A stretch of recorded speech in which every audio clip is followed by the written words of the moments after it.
और बंगाल में भी इंडी जमात का एससी, एसटी, ओबीसी के आरक्षण के खिलाफ उनका जो षड्यंत्र है, 5 चरणों में ही इंडी जमात का ढोल फट गया है। लोकतंत्र का सबसे बड़ा पर्व धीरे धीरे अपने समापन की ओर बढ़ रहा है। 5 चरणों के चुनाव हो चुके हैं और 2 चरणों के चुनाव होने बाकी हैं। लोकसभा चुनावों के मद्देनजर हम रोजाना आपको प्रधानमंत्री नरेंद्र मोदी की जनसभाओं और रैलियों का अपडेट दे रहे हैं। आइए जानते हैं आज 23 मई को उन्होंने अपनी सभाओं में क्या कहा।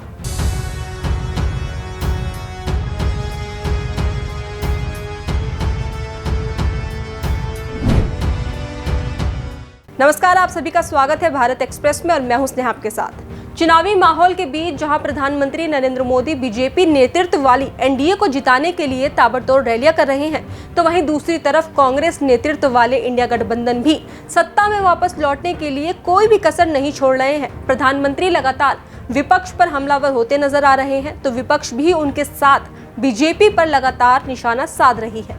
पीएम मोदी को हराने के लिए इस बार वो दल साथ आए हैं जो कभी एक दूसरे के कट्टर विरोधी हुआ करते थे। एक समय था जब दिल्ली के सीएम अरविंद केजरीवाल ने भ्रष्टाचारियों की लिस्ट बनाई थी और कहा था कि कांग्रेस सपा ये सभी भ्रष्टाचारी के कर्ता धर्ता है, तो अब वे खुद उनके साथ गठबंधन में शामिल है। दूसरी ओर पीएम मोदी एनडीए को सत्ता में वापस लाने में कोई कमी नहीं छोड़ रहे हैं। आज पीएम मोदी 2 राज्यों के दौरे पर थे। उन्होंने यहाँ पर कई विशाल जनसभाओं को संबोधित किया। पीएम मोदी हरियाणा और पंजाब के दौरे पर थे। उन्होंने हरियाणा के महेंद्रगढ़ में और पंजाब के पटियाला में मेगा रैलियां की और लोगों को संबोधित किया। पीएम मोदी ने जनसभाओं को संबोधित करते हुए विपक्ष पर निशाना भी साधा। विपक्ष पर हमला बोलते हुए पीएम मोदी ने कहा कि हरियाणा के घी मक्खन का जोर आज पूरी दुनिया देख रही है। सारी भारत विरोधी ताकतें लगी रहती हैं, लेकिन मोदी इनके झुकाए नहीं झुकता है। अभी मोदी को आपका कर्ज चुकाने के लिए बहुत काम करना है। हमारे हरियाणा को नई ऊंचाइयों पर लेके जाना है। ये चुनाव देश का प्रधानमंत्री चुनने का चुनाव है।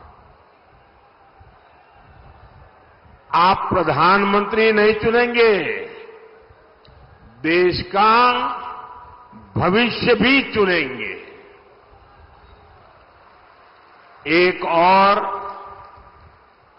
आपका जांचा परखा सेवक मोदी है और दूसरी ओर कौन है, कोई अता पता ही नहीं है। भाइयों और बहनों, यहां पंजाब में दिखावे के लिए दिल्ली की कट्टर भ्रष्टाचारी पार्टी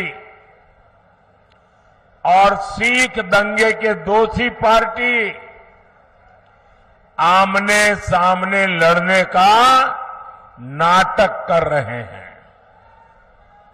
लेकिन सच्चाई यही है कि पंजाब और झाड़ू पार्टियां 2 है, लेकिन दुकान एक ही है।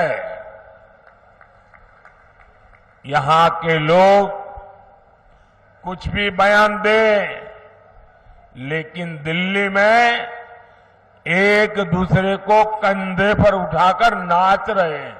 आज की हमारे स्पेशल बुलेटिन में बस इतना ही। बाकी देश और दुनिया की तमाम खबरों के लिए देखते रहिए भारत एक्सप्रेस। नमस्कार।